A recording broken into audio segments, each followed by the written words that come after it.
অসমৰ যুৱক যুৱতীসকলক 2 লাখ চৰকাৰী চাকৰি দিয়া হ'ব, 10 লাখ আত্মসংস্থাপনৰ সুবিধা দিয়া হ'ব আৰু কেইবা লাখ যুৱককো উদ্যোগীকৰণৰ জৰিয়তে কৰ্মসংস্থাপন দিয়া হ'ব।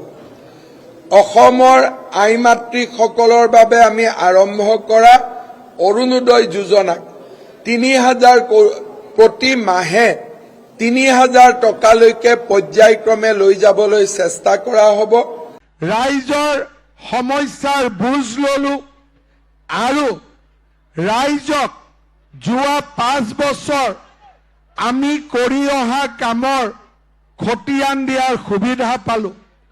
শ্ৰদ্ধাৰ ৰাইজ, যেতিয়া আমি আশীৰ্বাদ যাত্ৰাত ওলাইছিলো, আমাক সাক্ষাৎ কৰি যেতিয়া কোনোবা এজন যুৱকে কৈছিল যে মামা মই টকা নিদিয়াকৈ চাকৰি পালো, কোনোবা এজন যুৱতীয়ে কৈছিলে যে মামা আমাৰ ঘৰৰ 2জনে মেৰিটত চাকৰি পালে, কোনোবা যেতিয়া বয়োজ্যেষ্ঠ নাগৰিক এজনে কৈছিলে যে মোৰ লৰাই আপোনাৰ চৰকাৰৰ দিনত চাকৰি পালে, নিশ্চিতভাৱে গৌৰৱেৰে আমাৰ বুকু উফন্দি উঠিছিলে।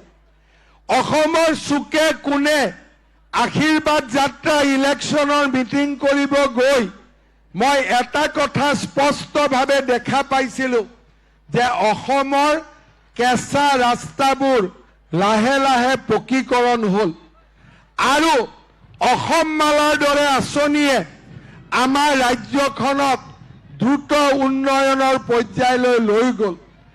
আকাশৰ ওপৰৰ পৰা আমি নিৰ্মাণ কৰা medical college, Lachit Borphukan academy, engineering কলেজসমূহে আধুনিক অসমখনৰ পৰিচয় আমাৰ আগত দাঙি ধৰিছিলে। গুৱাহাটীৰ পৰা নগাঁৱলৈ আহোঁতে জাগিৰোডৰ নিৰ্মীয়মান ছেমি কণ্ডাক্টৰ উদ্যোগে অসমৰ স্বৰ্ণীল ভৱিষ্যতৰ কথা আমাক সোঁৱৰাই দিছিলে। শ্ৰদ্ধাৰ ৰাইজ, যোৱা 5টা বছৰ আমি জাতিটোৰ কাৰণে সংগ্ৰাম কৰিছিলো। আমি জাতিটোক এক জীৱন্ত প্ৰাণৱন্ত আৰু আধুনিক প্ৰগতি অনিৰুদ্ধ গতিৰে লৈ যোৱাৰ প্ৰচেষ্টা কৰিছিলো।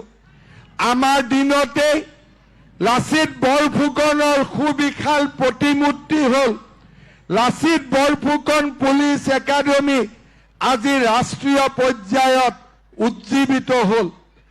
আমাৰ চৰকাৰৰ দিনতেই অসমীয়া ভাষাই ধ্ৰুপদী ভাষাৰ মৰ্যাদা পালে।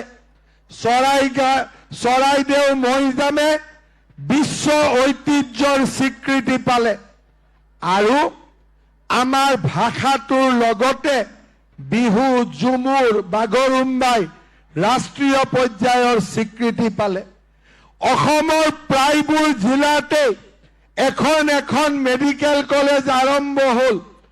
অসমৰ প্ৰতিখন জিলাতে এখন বিশ্ববিদ্যালয়ৰ সপোন আমাৰ বাস্তৱত ৰূপান্তৰ হ'ল আৰু এদিন যি গোলাঘাট ডিব্ৰুগড়ৰ নেশ্যনেল হাইৱেক লৈ চৰকাৰক সমালোচনা কৰিছিল, সেই ৰাষ্ট্ৰীয় ঘাইপথত এতিয়া গাড়ী নহয় উৰাজাহাজো নামিব পৰা হ'ল। শ্ৰদ্ধাৰ ৰাইজ, প্ৰধানমন্ত্ৰী ডাঙৰীয়াৰ প্ৰচেষ্টাত বগীবিলত দলং নিৰ্মাণৰ কাম সম্পূৰ্ণ হ'ল।